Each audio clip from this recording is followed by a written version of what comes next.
Ladies and gentlemen, at this time we're going to begin the funeral service of Mr. Harvey L Coustan. We welcome the people that are joining us online. Rabbi Amy Memes Fuller from Beth Emet, the Free Synagogue, will be officiating. Just reminding everyone to please have your phones off and please keep your masks on.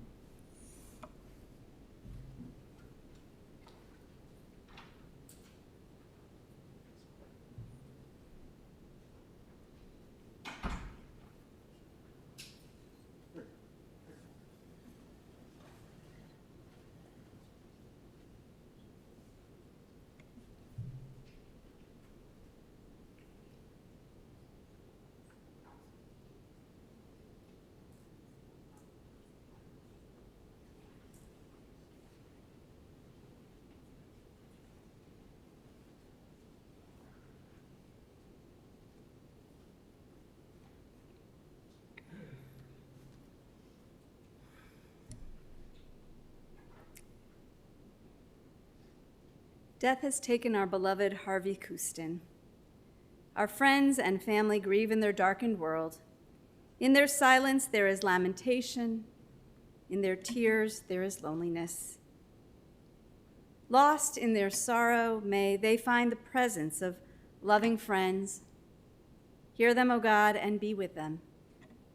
For Harvey's love that united us in life, which death cannot sever.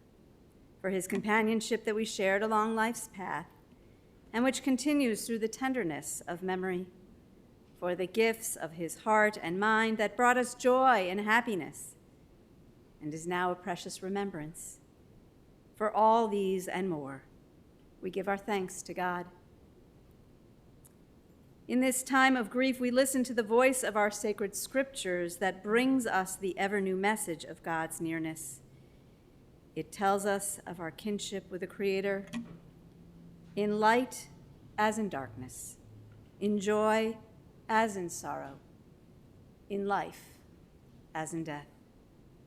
And so we turn now to the words of the 23rd Psalm. I invite Cantor Janet Roth to come forward to lead us in this psalm.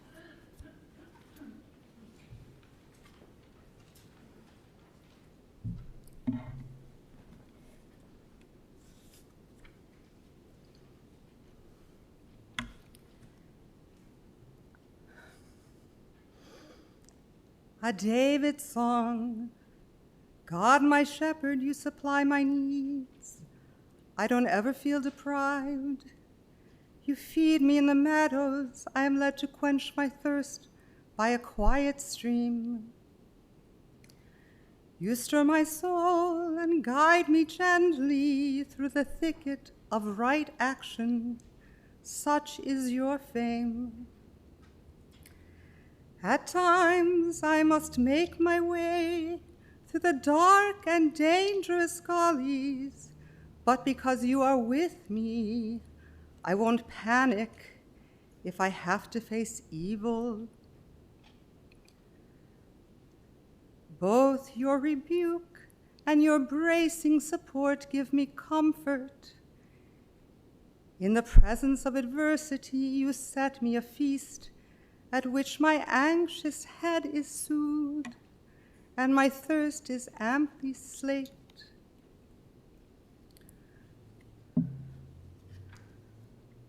May only goodness and kindness pursue me all the days of my life, and I shall dwell in the house of Adonai for long, long days. Mizmor leDavid, Adonai ro'i lo echsar, bino deshe yarbitzeni, al mei menuchot inaleni. Nafshi yeshovev, Nafshi yeshovev,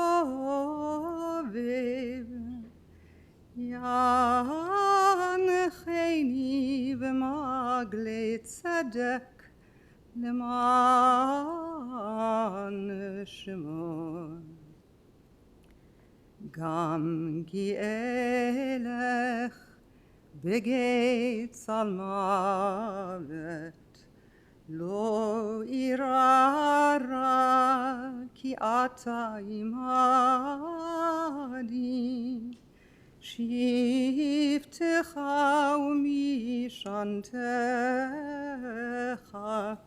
שבטך ומשענתך, המה ינחמוני. תערוך לפני שולחן, תערוך לפני שולחן, תערוך לפני שולחן נגד צורריי. דשנת בשמן ראשי, דשנת בשמן ראשי, דשנת בשמן ראשי, כוסי רוויה.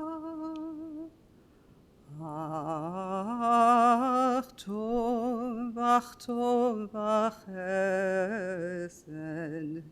ירדפוני כל ימי חיי, ושבתי בבית אדוני, ושבתי בבית אדוני לאורך ימים.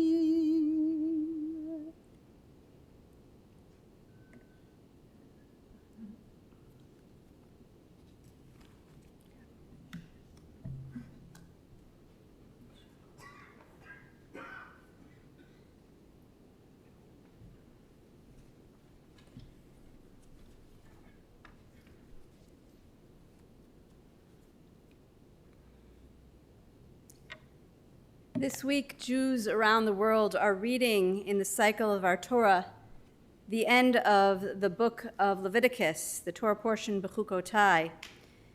And traditionally, when Jews finish reading a book in the Torah, we recite the words Chazak, Chazak, v'nitchazek. Be strong, and let us be strengthened.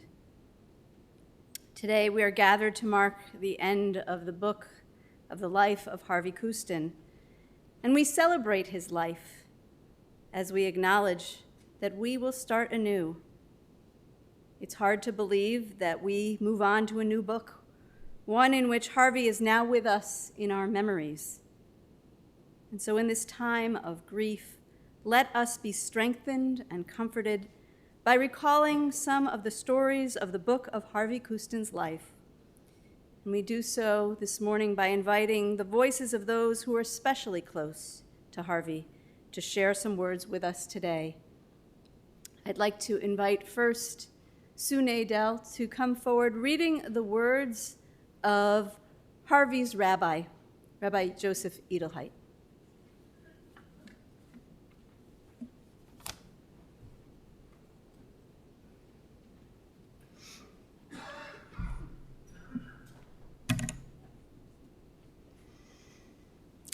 Harvey Coustan was a force of nature.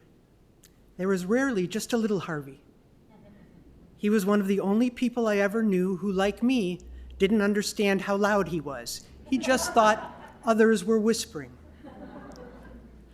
I cannot be there in person to offer my friend of 37 years the full presence he deserves and always told me what he expected of me.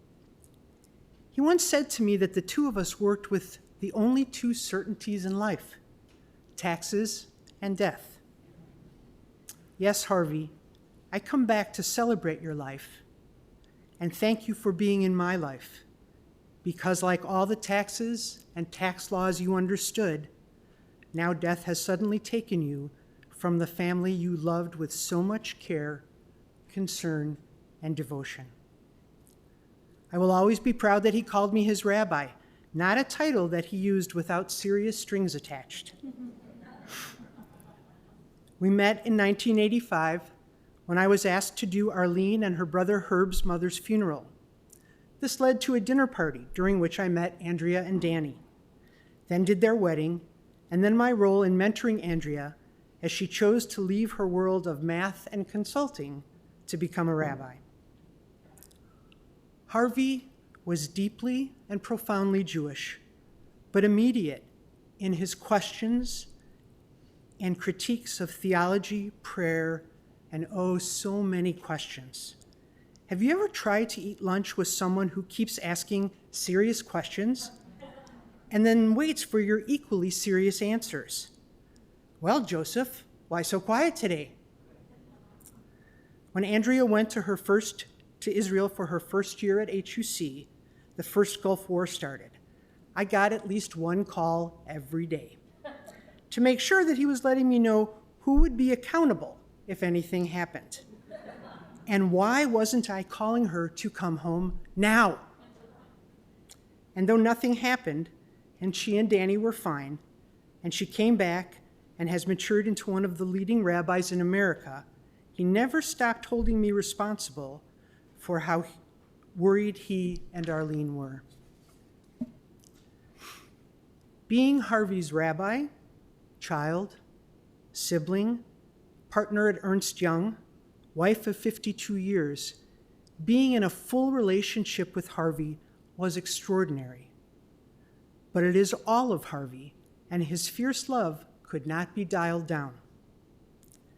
At this point, I would usually look at his widow, also a precious friend, Arlene, wife, mother, sister, not someone who was a quiet partner in this dynamic family, but Arlene is not here, both literally and more tragically and profoundly.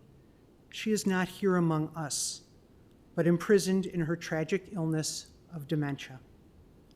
She is spared this funeral and grief, but Harvey and her children have not permitted her physical absence to diminish her presence and love from the family.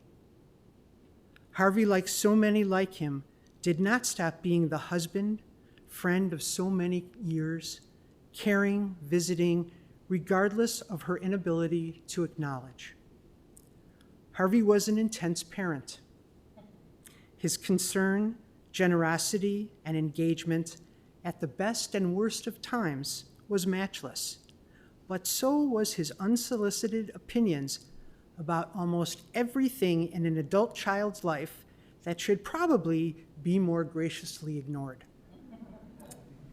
If you were in his life, on his team, one of his children, married to one, a grandchild, if you let him love you fiercely, then all of his opinions about everything in your life were also his concern.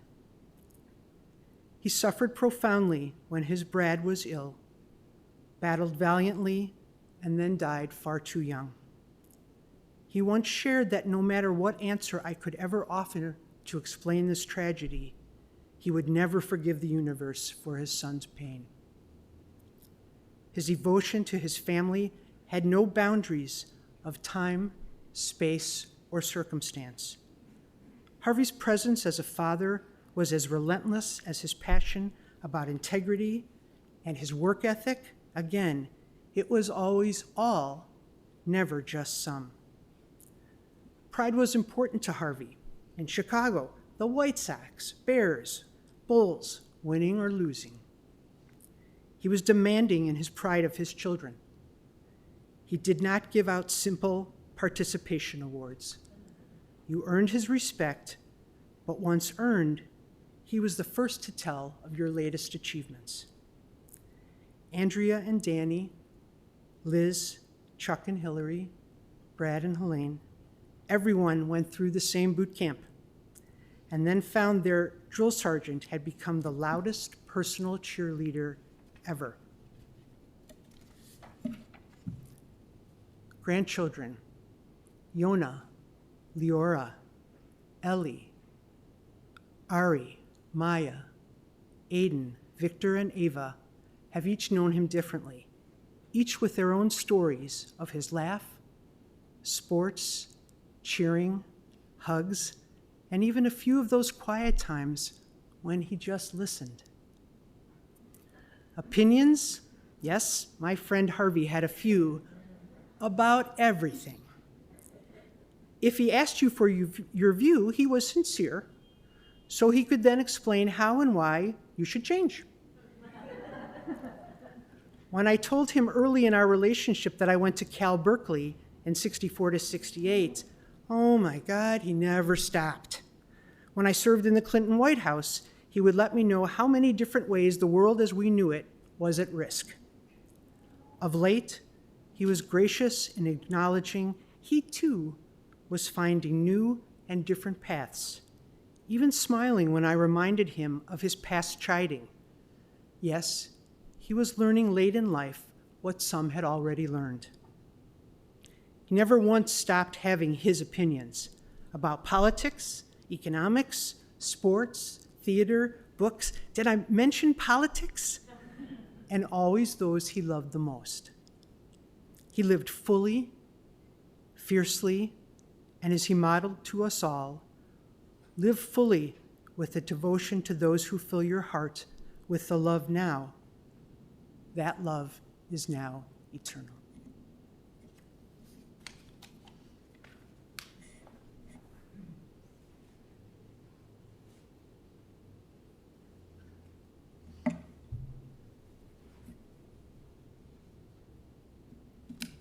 And now we'll hear from some other voices of Harvey's family.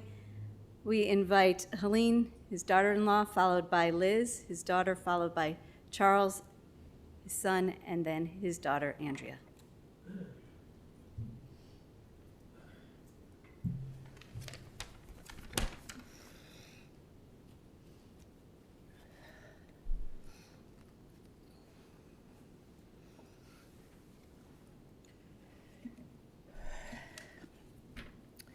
Thank you for being here today in honor of Harvey and his life.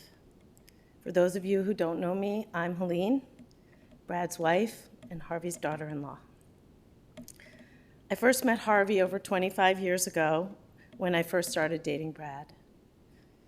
He would frequently visit New York for business. At the time, he was retiring from Ernst & Young and was consulting with Danny Meyer and the Union Square Restaurant Group. We bonded over meals, and Harvey treated us to some special ones, a real treat. But honest, getting to know him and getting filled in by all the Coustan stuff all the time brought me closer in every time we met. And I was soon to feel like I was an official member of the family, even though I wasn't yet. But soon after meeting him, I realized he was so much more than a tax man. He had a way with people, an instant friend to anyone he met. Harvey was so easy to talk to, and he would talk to you about whatever you cared about and found interest in it that way. One of his most special traits was the effort he made on his individual relationships. He could tell you every detail of a conversation he had a friend of yours, and he couldn't wait to see them again, and that person felt the same way, even if it was 2 years later and they picked up right where they left off at the time. One of my favorite Harvey stories is one that my son Victor told me. When Brad was sick, Harvey was generous enough to come in and take Victor to a travel basketball tournament at the Hoop Hall of Fame in Massachusetts. The team didn't expect to win much, and they played really well, and they made it to the finals. And Harvey was so excited. He was flying home. He's like, I gotta stay, Helene. They made it to the finals. I gotta change my flight. He was so into it. And it's a bunch of sixth graders that he doesn't even know, and it's because his grandson was into it, he was into it, and that was Harvey. And throughout the weekend, Harvey got to visit the Basketball Hall of Fame, which was very special for them to share together. Victor remembers stepping into Shaq's size 23 shoes, and Harvey was there, trying them on next to him. And, with all those great experiences, and all those memories, after they lost, Harvey said, you know what, guys, let's go get some ice cream. And he treated the whole team and all their siblings to ice cream. And, that's just the kind of guy Harvey was. Everybody still remembers him for that and remembers his spirit and his kind heart even years after it. He lived for moments like that. He lived for the people he loved. He took in all the competitiveness and joy and love of a 6th grade basketball tournament because that was important to his grandson. And that, in a nutshell, is who Harvey is to us. And Harvey was always there for us as a family. When Brad was sick, he stepped in and he helped however he could. He came, he took Brad to chemo, he watched the kids, just always knowing in his heart that he was grieving within himself and losing his son, but still always felt time and the strength to be there for us. And for that was a gift. That was a gift for our family, because I believe that we couldn't be here today without his unwavering love and support. I never really thought about it, but when I hung up the phone with him last week, that I would never get to have another phone conversation with Harvey again. And that would be the last time that I would say goodbye. He knew from his life experiences that life was short, and that's why he took so much time to celebrate life while he was alive. And I think so much of all of that remains inside of us and will forever. He was a wonderful man with a gentle spirit, and he will be missed, and we love him dearly.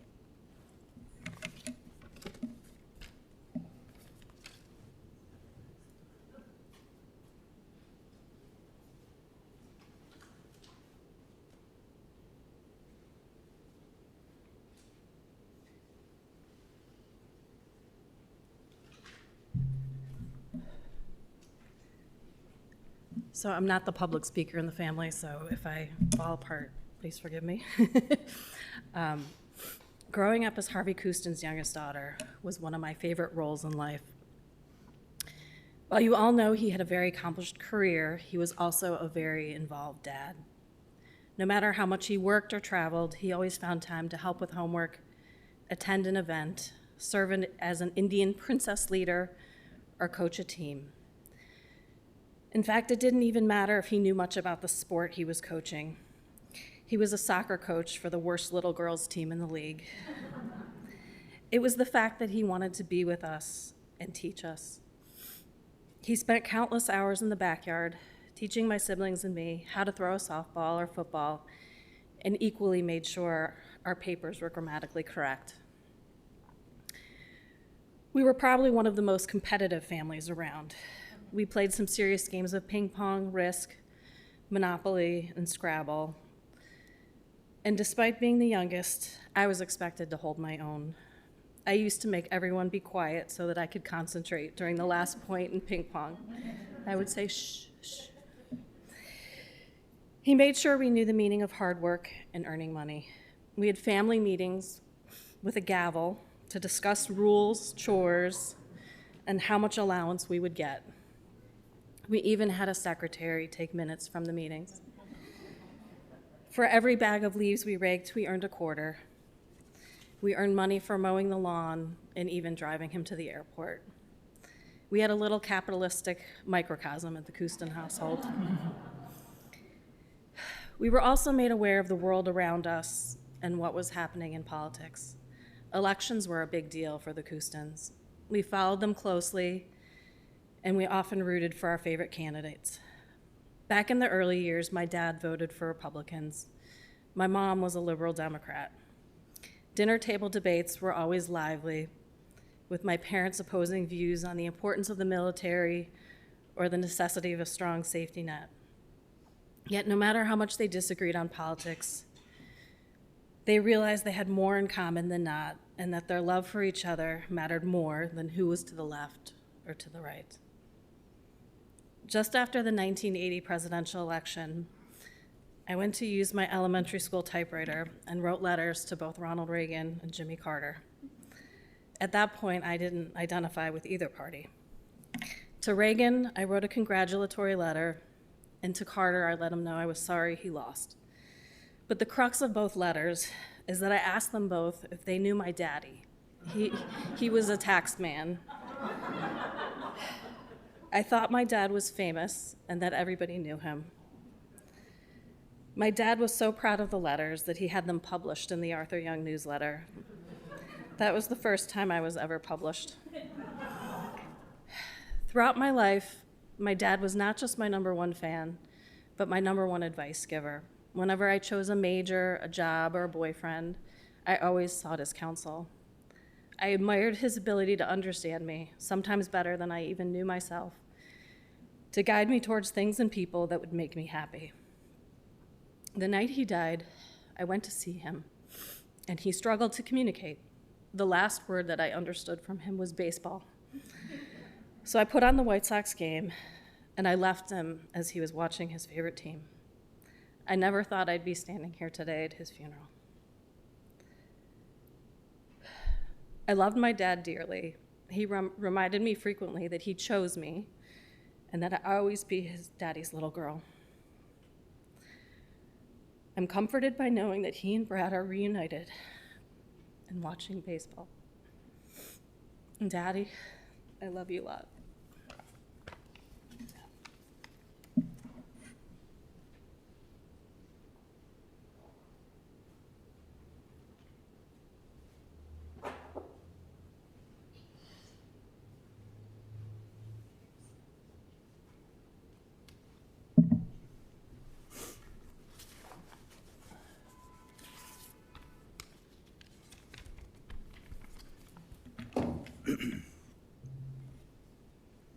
My dad was a terrible driver.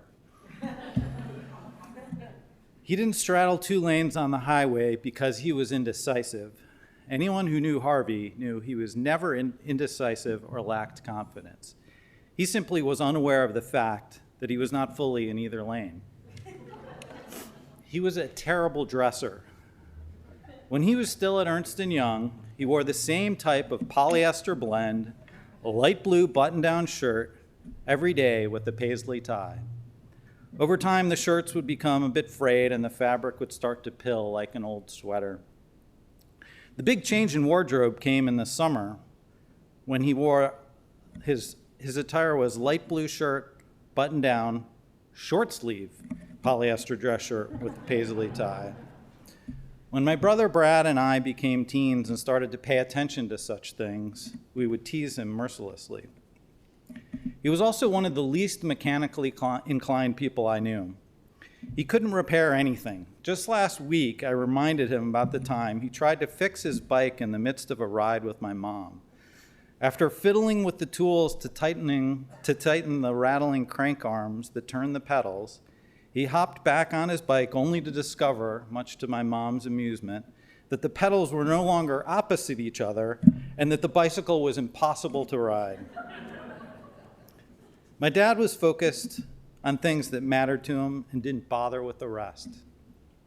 He was incredibly smart, ambitious, and became an indispensable advisor to his clients who trusted him implicitly. He rose to the highest ranks both within his firm and his profession. In the pre-computer era of my childhood, he would pace the house dictating complex tax memos. He thought and could readily express himself in complex, grammatically correct paragraphs. He never lost this capability or gave up the habit of drafting things that way. It worked well for voice to text, but even occasionally, he would add explicit punctuation to video messages, such as, "Hi, Charles, period, new paragraph." The thing he cared about even more than professional success was his family. He didn't do it the easy way, but eventually got it right. He loved my mom deeply and liked to tell Andrea, Liz, and me that the greatest gift he got from her was us.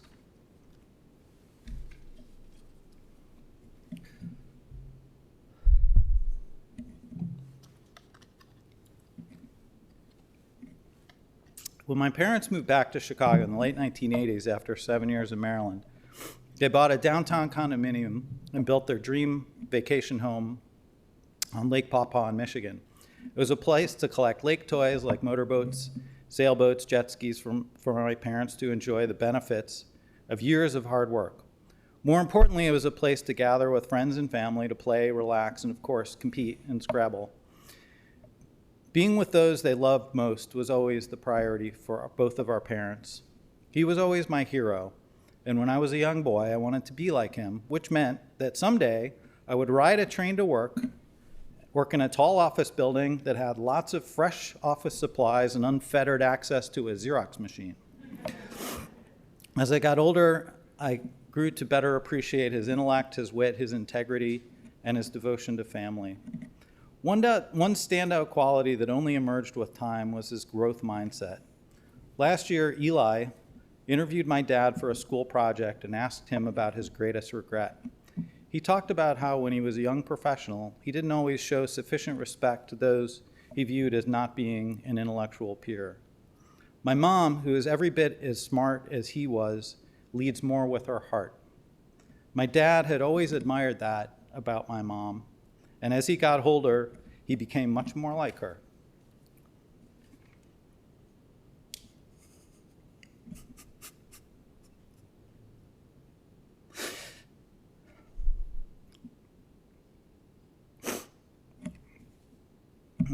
He was able to meet people where they are and respect and value them, even if they were different.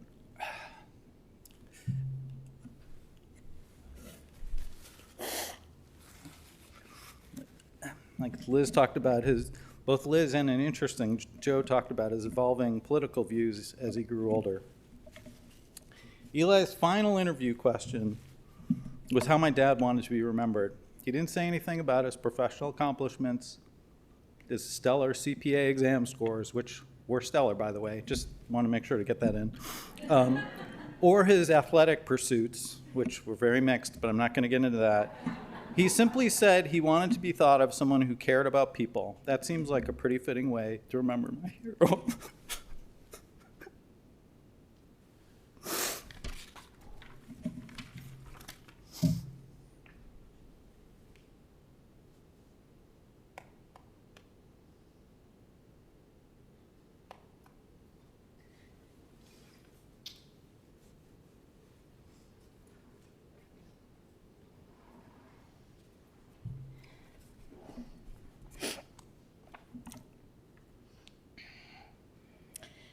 You should know that even though my father often led from the head, as Charles said, he was the big crier in the family, and we all inherited that characteristic from him.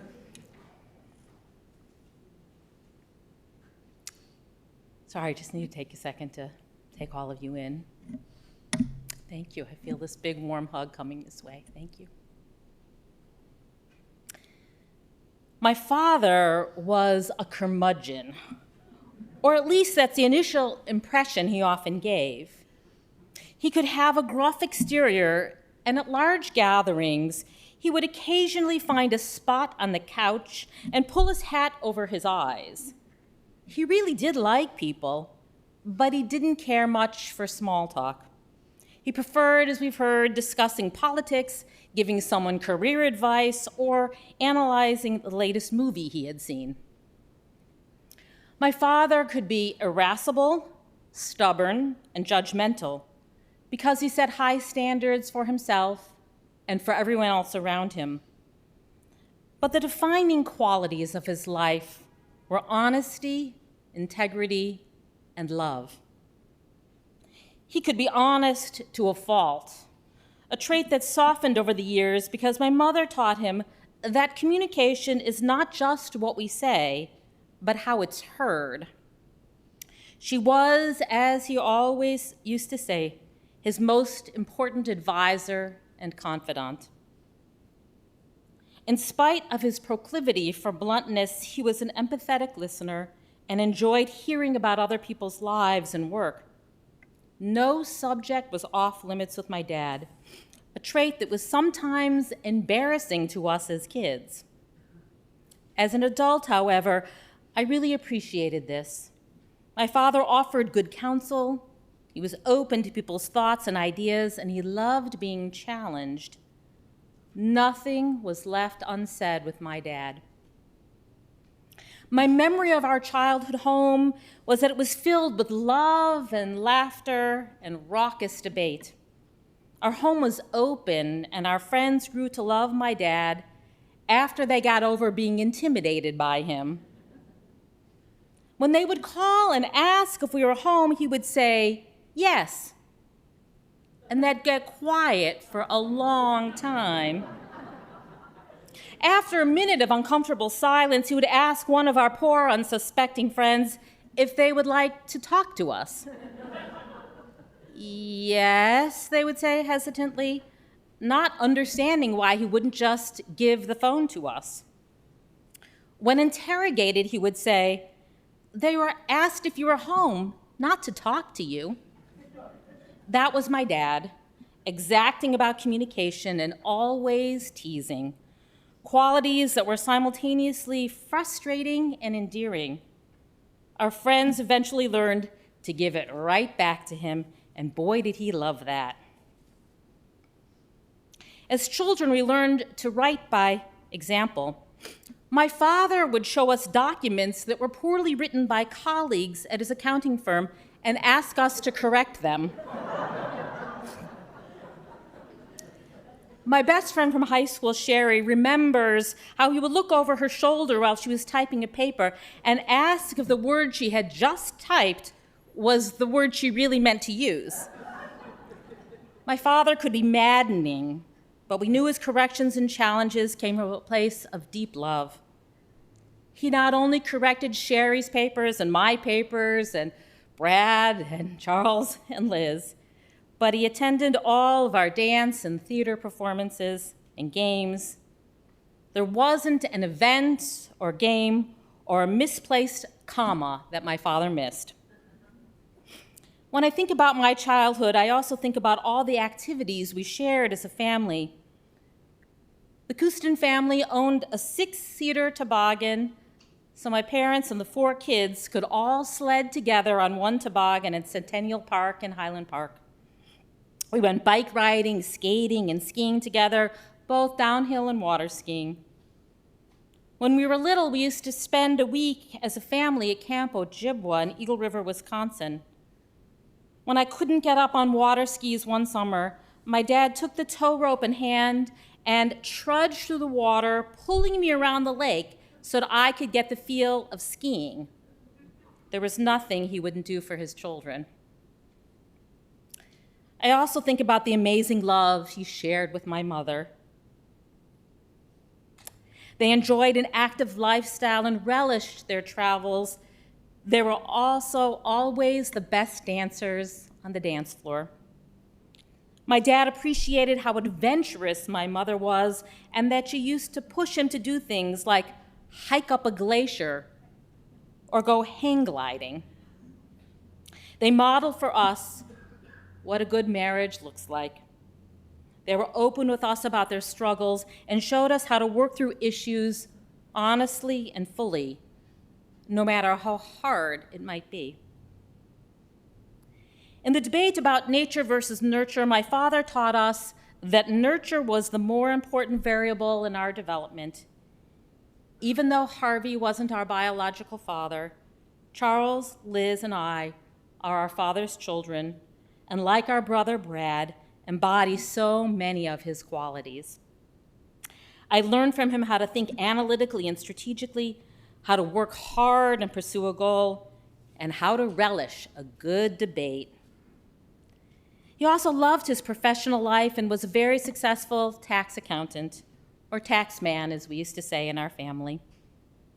I remember a trip we took together to visit colleges in the Northeast. On the plane, I was madly scribbling away diligently on some homework. My dad asked me, "Why are you working so hard?" "You don't need to be the best," he said to me. "Why not?" I responded. "You are." We all admired his work ethic and wanted to achieve the way he had. Most importantly, he taught us how to love fiercely and to stand up for people, ideas, and causes that mattered to us. My father didn't always understand our choices, but instead of this becoming a wedge between us, it often brought us closer. My interest in Judaism confused him for a while. He felt that Judaism and God had failed him as a child. The early death of his mother, the arcane rituals, and the observant people he encountered who were unethical or unkind turned him off to religion. The first thing he said to me when I told him I wanted to be a rabbi was, "How is it possible you're my daughter?" Then he said, "Does this mean I have to go to synagogue more?" Instead of turning away from me, however, he signed up to study Talmud with a black-hatted rabbi who came to his office weekly. I think he sort of relished the raised eyebrows of colleagues around the office. In later years, he took classes at the synagogue. He especially loved Professor David Zarefsky's politics class. And much to my surprise, and especially thanks to Elaine, even became a more regular service attendee. Over the years, we had many theological conversations. He wanted to understand how to think about God and how God might play a role in his life. For my ordination as a rabbi, he and my mother wrote the prayer that the parents of the ordinees recited during the ceremony. A strange turn of events in a way, but none of this was really out of character. It illustrated how much my father loved learning and his desire to understand and be close to those he loved. Dad had an extraordinary relationship with his grandkids. Yona, Leora, Maya, Aiden, Ava, Victor, Eli, and Ari. He supported you unconditionally, appreciated all of your various talents, and loved being with you and being there for you. He knew intimately what was going on in all of your lives, and he shared with each of you what was going on in each other's lives. Nothing gave him more pleasure than taking the grandkids tubing on Paw Paw Lake, or watching the recitals or performances, or going to a ball game or out to dinner, or playing a game of chess, or when long distance, words with friends, or just engaging them in conversation or a good debate. Whether it was about who was the best starting quarterback or what the administration in Washington was screwing up, why this or that was a good movie or not, he was always ready to share his views and eager, most importantly, to take in theirs.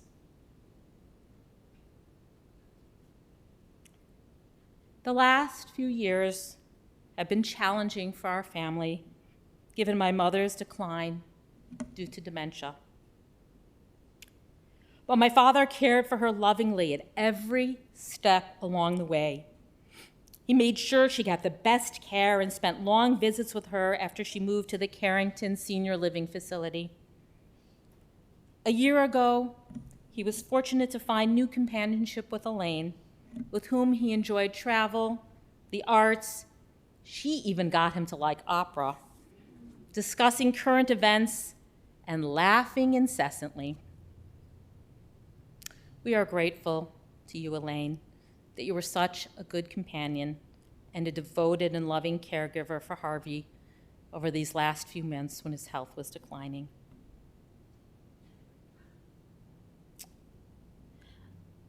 My dad always said that the best gift my mother gave him was her 3 children.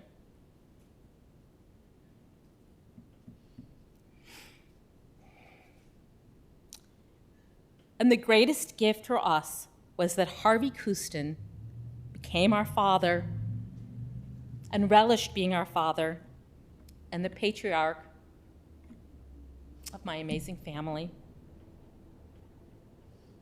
We have been blessed beyond measure to call him Dad.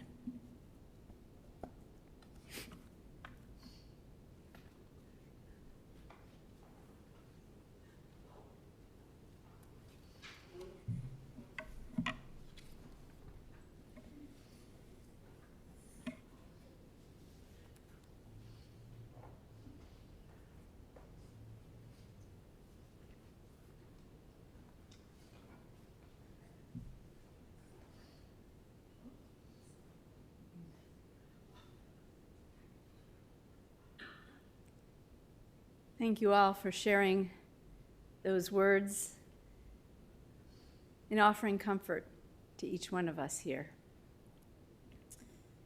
When we conclude that book in the Torah, moving to the next, and we say, Chazak, Chazak, v'nitchazek, be strong, and let us be strengthened.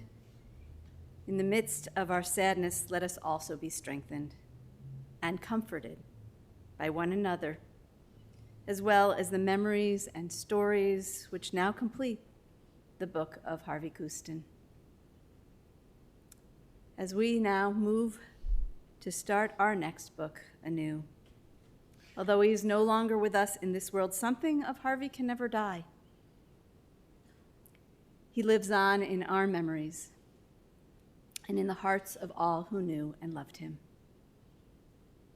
O God of comfort, strengthen and comfort us, and help us to keep alive the memories so dear to us in Harvey Coustan.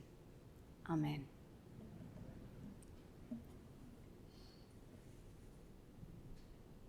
It's my pleasure to call forward Cantor Michael Weiss as we rise for El Malei Rachamim.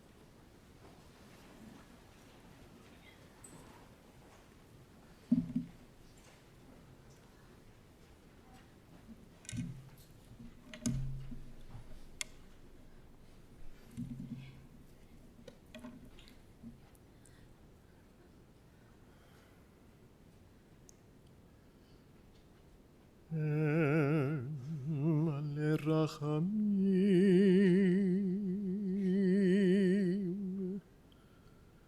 שוכן במרומים, המצא מנוחה נכונה, תחת כנפי השכינה,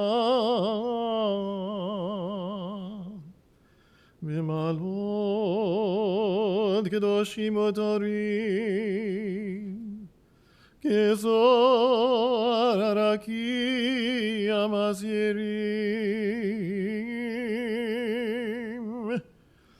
את נשמת חנן בן דוד ולליאן, שהלך לעולמו.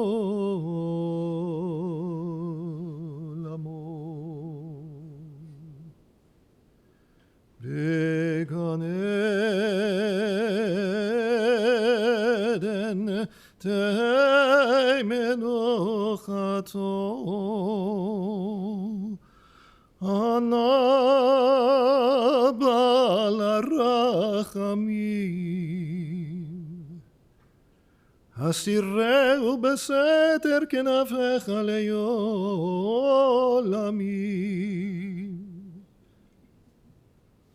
וצרור בצרור החיים את נשמתו. אדוני הוא נחלתו, וינוח בשלום על משכבו.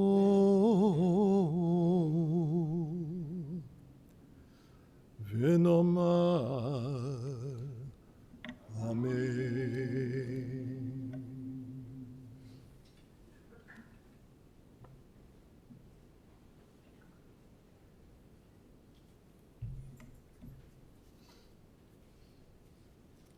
Compassionate God, eternal Spirit of the universe, grant perfect rest in your sheltering presence to Harvey Coustan, who has entered eternity.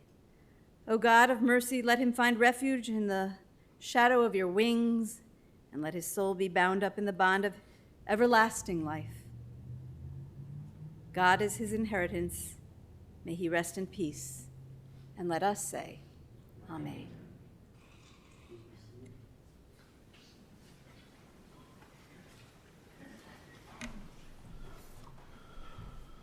Ladies and gentlemen, the interment service will continue at Memorial Park Cemetery located at 9900 Grosse Pointe Road here in Skokie. The Shiva information, please look on your service folder for the different days and locations. as well as the memorial contributions to Beth Emmet, the Free Synagogue, the Multiple Myeloma Research Foundation. For those of you who are joining us online, all that information, the Shiva and memorial contributions, can be found on our website. For those of you who will be driving in the funeral procession to the cemetery,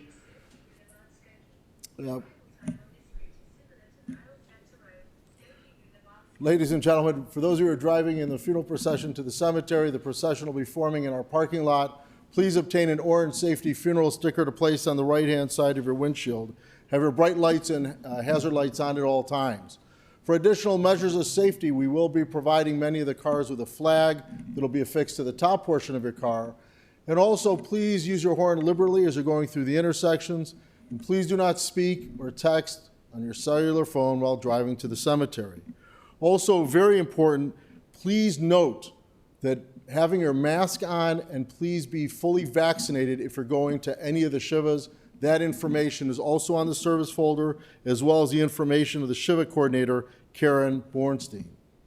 This time I invite everyone to please rise and stand in place as the grandchildren come forward to serve as pallbearers, and also as a sign of respect to the clergy and educators that are in the room. Please note that you are going to be honorary pallbearers, so as his casket comes by, please follow. Lastly, the family's not coming out until the lobby is cleared, and then the family will go into their respective cars.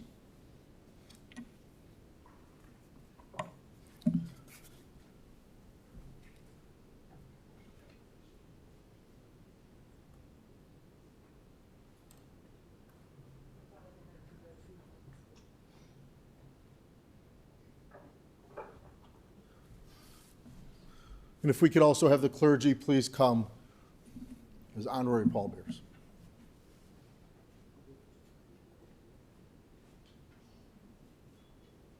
Family come this way, please.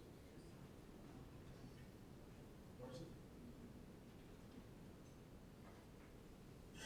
Family come this way, please.